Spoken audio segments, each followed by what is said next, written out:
Viewers, the much-anticipated trilateral ceasefire talks are officially underway between the United States of America and Iran, with Pakistan being the mediator, the facilitator. But what's surprising and big, according to media reports, for the first time, US-Iranian delegations are engaging in direct negotiations. Both nations have laid out their agendas with striking clarity. However, looking through the geopolitical prism, it appears that Iran currently holds the upper hand, from demanding control over Strait of Hormuz to the release of their frozen assets and a total ceasefire in Lebanon. Iran has clearly drawn its red lines for the Trump administration. On the other hand, in fact, President Donald Trump remains assertive, signaling he is ready to fire should these negotiations fail to reach a positive conclusion. And now we have some breaking inputs coming in at this point in time. US and Iranian delegations are engaging in direct negotiations, and it is happening for the first time. This is a big development that has taken place right now. Extraordinary talks, extraordinary shift, and clearly it is an extraordinary situation that we are witnessing as well. Both teams are involved in direct talks. Let's go across to my colleague Srinjoy Chaudhary joining us live right now for more on this. Srinjoy, what is the latest that you can share with us? Direct talks, what does it mean?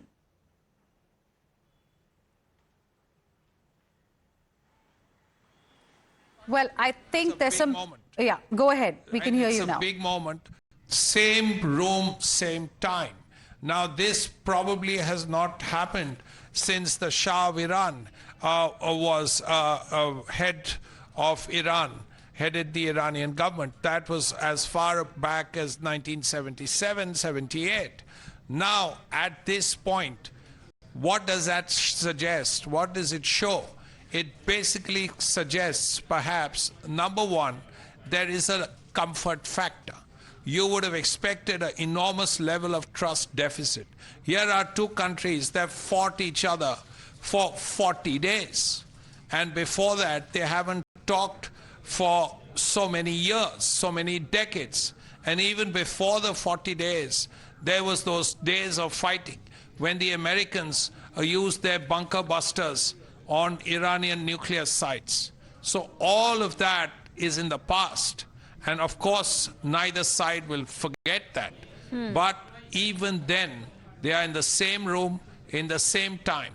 Now, what the advantage of that is, at least they can say things to each other directly.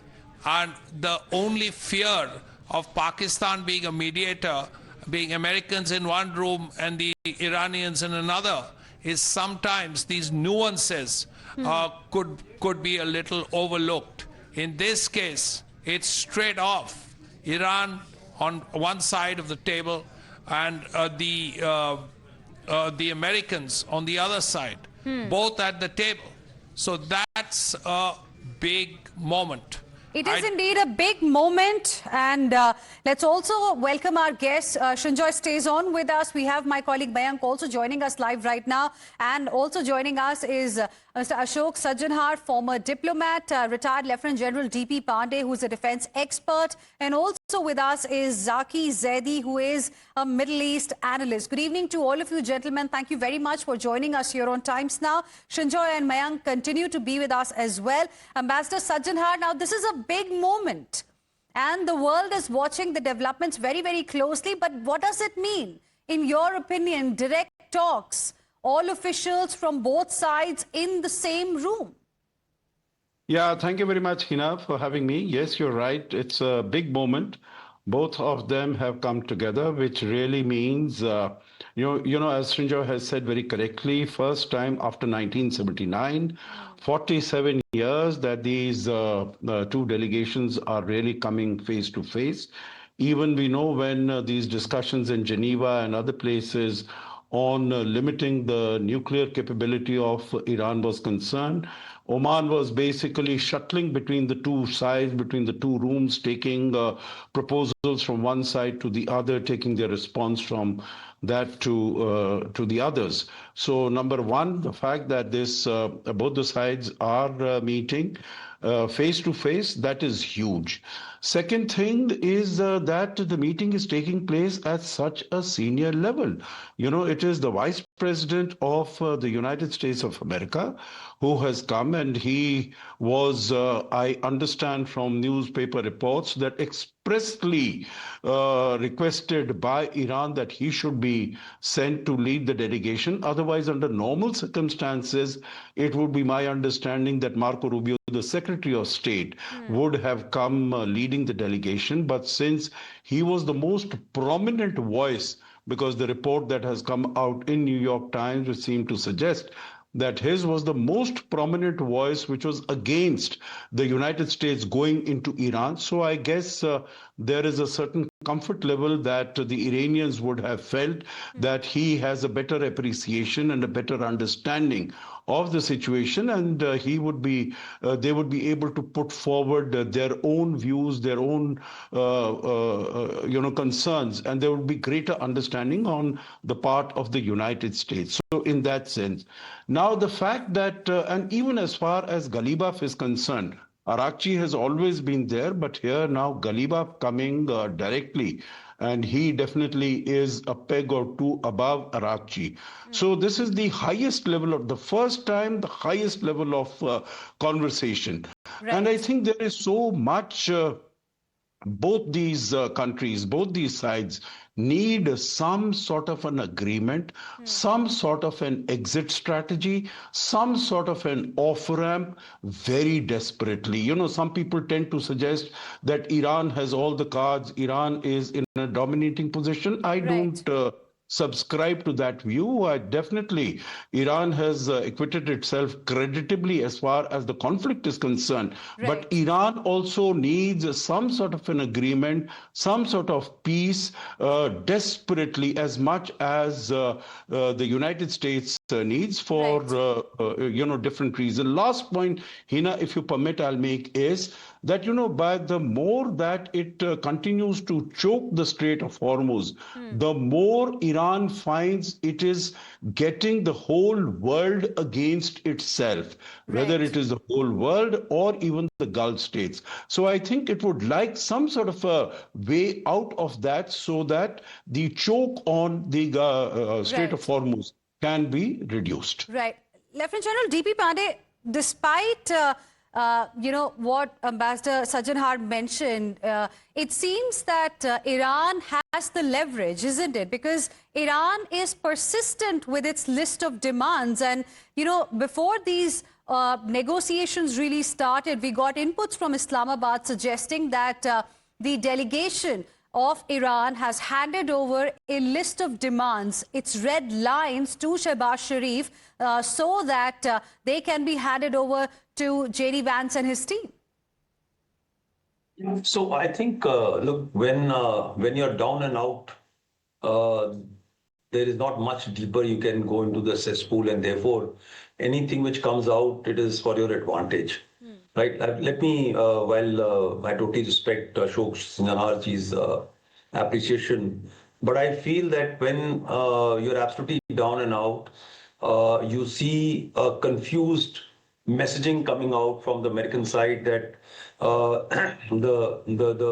the assets are going to be unfrozen, but they say no, it is tied to Hormuz. Then Lebanon was part of the deal. Then you say Lebanon is not part of the deal.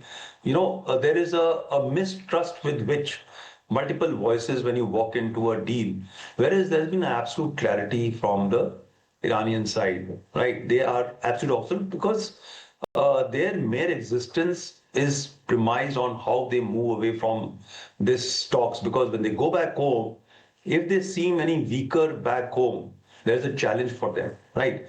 Now, just coming out to this whole issue about Vance coming in and the top leadership coming in, my theory is this, that Vance would have never wanted to come, right? So the first given, as Ashok Sajjan said, that Iranians trusted him, and having taken his name, the given by the Americans to send Vance as a lead for this talk itself is one giving in to the Iranian demand. Right, that is first breaking in.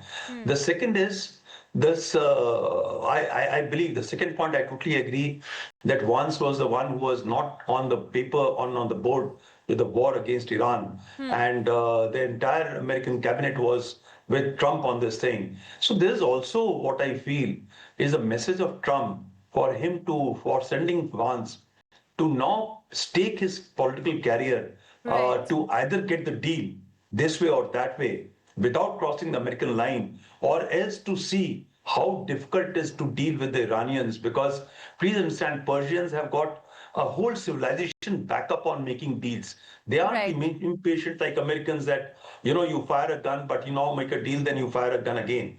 Right. The third is it may be also buying time by both the parties. There's the whole back-end thing which is happening. There are movement of force which is taking place. There are arrays, there is a repletion which is happening by the American side. Right. So is with the Israelis.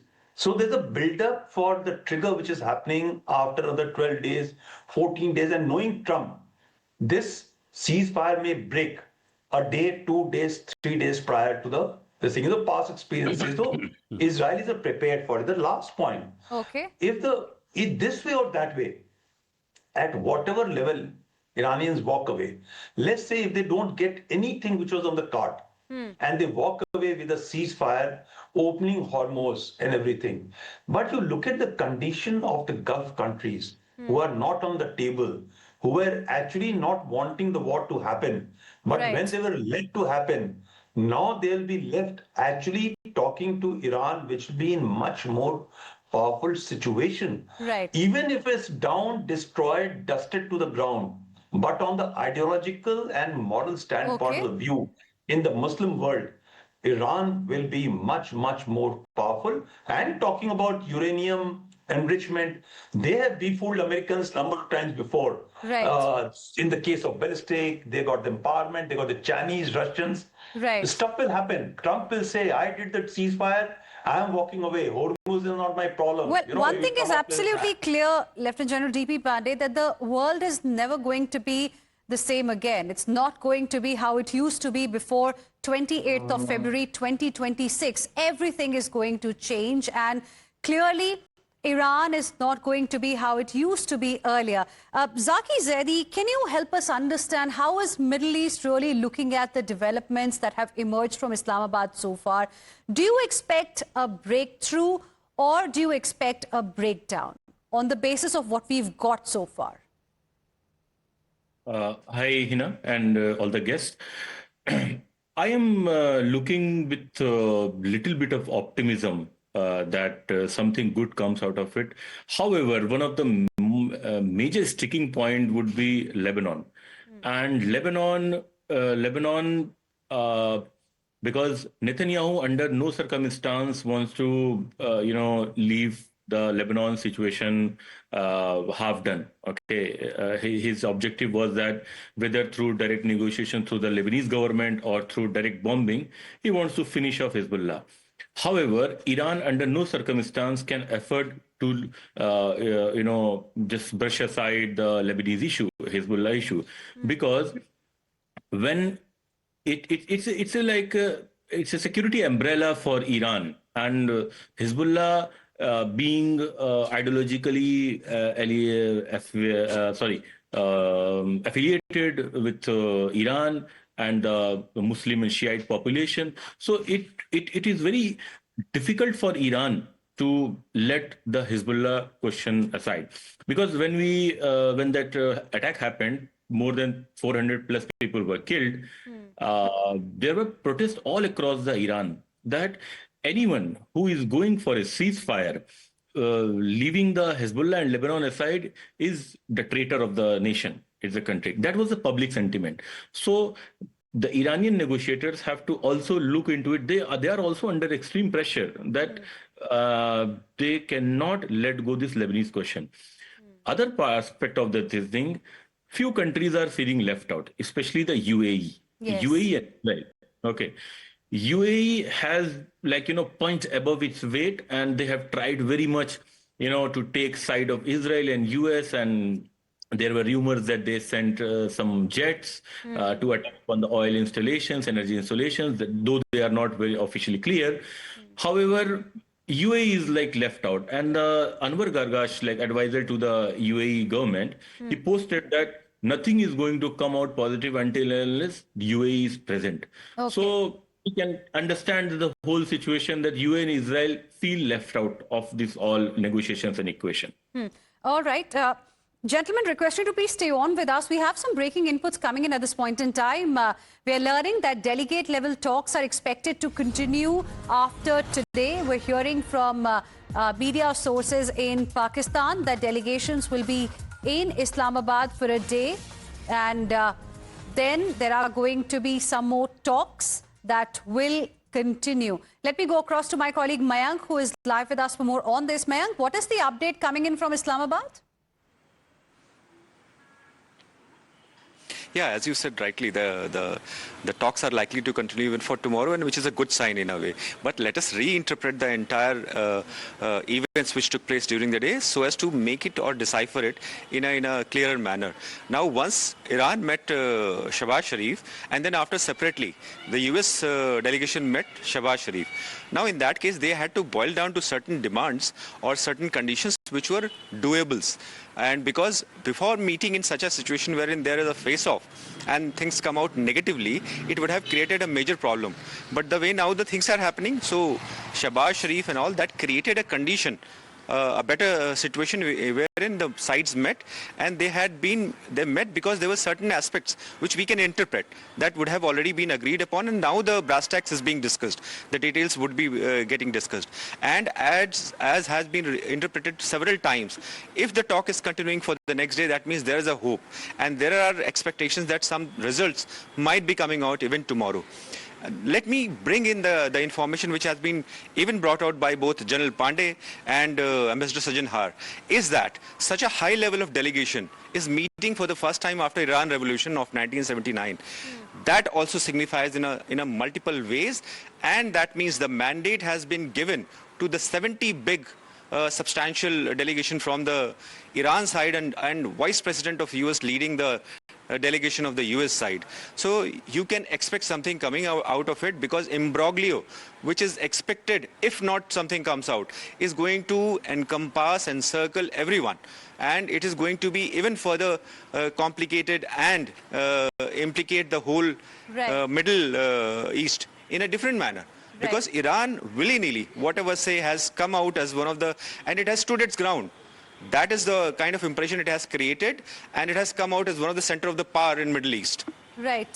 Mayank, stay on with us. Ambassador Sajjan Har, now I also want to discuss with you what could really be happening behind the scenes, because a lot of experts that we've spoken with since morning seem to suggest that this whole thing that we are seeing unfolding in Islamabad is being choreographed by, some countries, and many say China has a big role to play.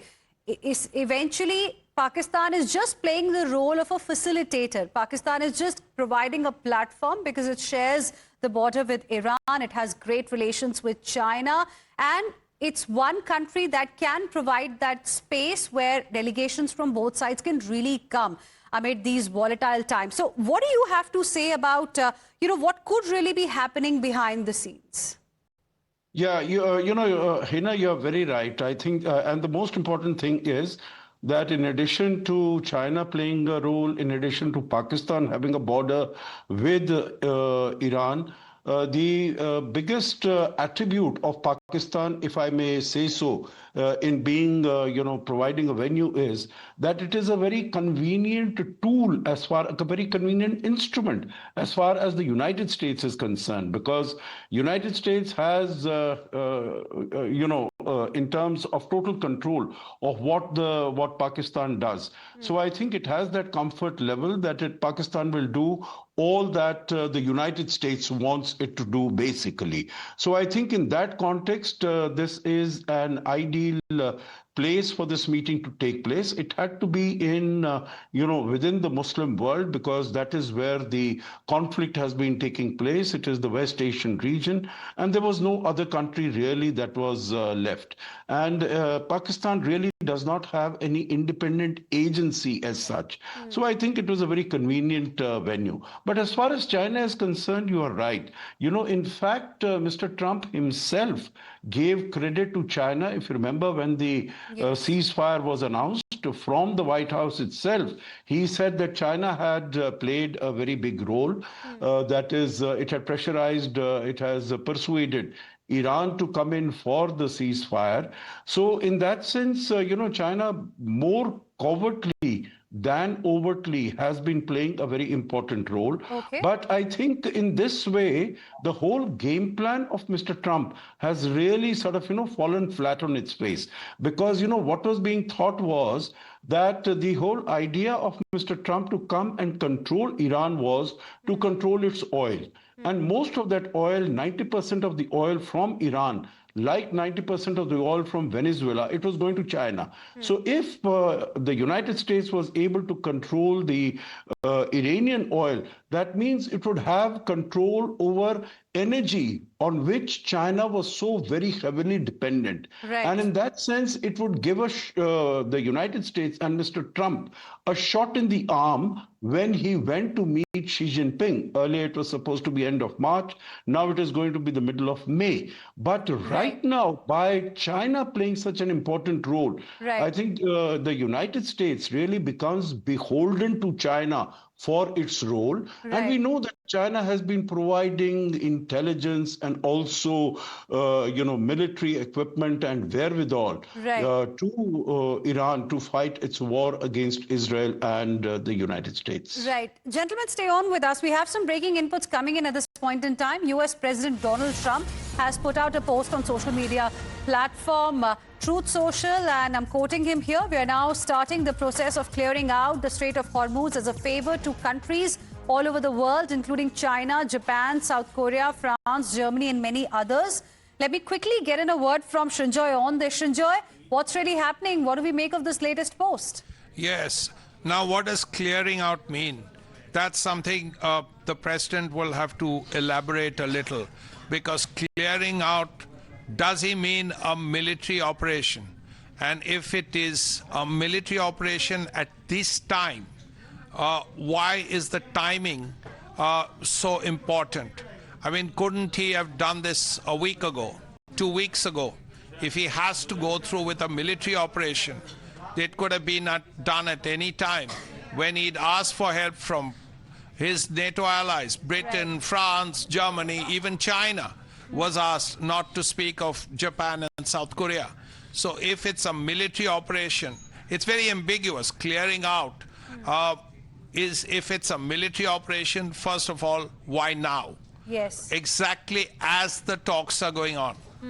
And that's the question he has to answer. And if it's not a military operation, what does it actually mean? Right. We'll leave it there. Thank you very much, all of you. Gentlemen, appreciate you joining us here on Times Now, sharing with us your perspective. We're slipping into a very, very short break right now, but this is going to be our top focus ahead as well. The talks that are currently underway in Islamabad. Stay with us.